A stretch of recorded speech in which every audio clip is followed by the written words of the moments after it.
Saat pelari itu keluar dari shower, dia kaget melihat bukan dirinya yang ada di cermin.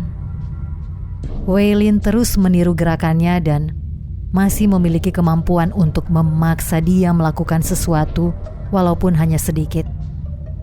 Setelah beberapa lama, pelari itu meminum pil dan tidur. Keesokan paginya, ketika dia melihat pantulan di cermin masih bukan dirinya, dia mulai merasa khawatir. Sambil menolak mengakui dirinya mulai gila dan dia pun melanjutkan harinya seperti biasa. Di penghujung hari, dia mandi lagi. Ketika dia keluar dari shower, Waylin berdiri diam. Satu-satunya bagian tubuh yang bergerak adalah mata hijaunya yang memperhatikan setiap gerakan pelari itu. Si pelari itu menatap cermin tadi dengan penuh kecurigaan, tapi dia tetap melanjutkan rutinitas mencukur bulu kakinya seperti biasa. "Hei kawan," ucap Waylin dengan senyum kecil yang membalikan bibirnya yang mati. Pelari itu terkejut sampai terjatuh.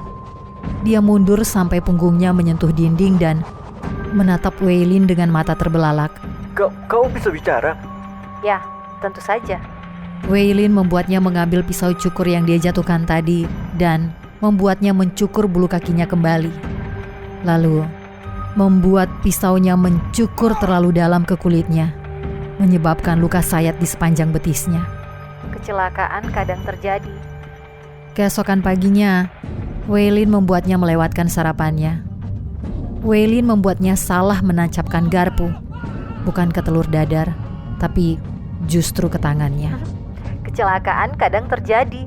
Waylin jatuh cinta kepada pelari itu setelah sekian lama memperhatikannya. Bagaimana tidak? Akan tetapi, walau dia bisa menghabiskan sisa hidupnya melihat kebahagiaan orang lain, lebih menarik baginya untuk memperhatikan mereka ketakutan atau kesakitan. Di tempat kerja pelari itu, Waylin membuatnya menumpahkan mesin kopi yang berisi kopi panas ke lengannya. Saat dia mandi pada malam hari, Waylin membuatnya meminum 7 pil dari yang biasanya hanya 3 pil. Pelari itu mulai kehilangan akal sehatnya. Bagaimana mungkin gak ada yang bisa melihat perempuan asing ini di cermin? Kenapa perempuan gak dikenal ini membuat dia menyakiti dirinya sendiri? Pagi itu, di luar sedang turun salju. Seluruh jendela mobil tertutup es, tapi pelari itu sudah telat untuk pergi bekerja dan tidak sempat mencairkan esnya.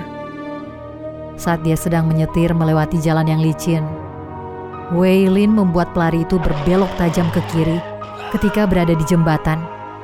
Membuat mobilnya terjun ke danau yang membeku. Esnya pecah dan mobilnya terjatuh ke bawah air. Waylin membuat pelari itu mengunci pintu dan membuka jendela mobilnya. Dia membuat pelari itu tetap memasang sabuk pengamannya dan tenggelam. Sebelum dia mati, dia bertanya ke pantulan dirinya, "Mengapa?" Kecelakaan kadang terjadi.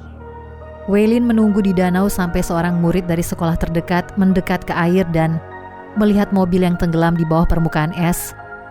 Dan Waylin menjadi kacamata hitamnya berkedip bersamaan dengannya.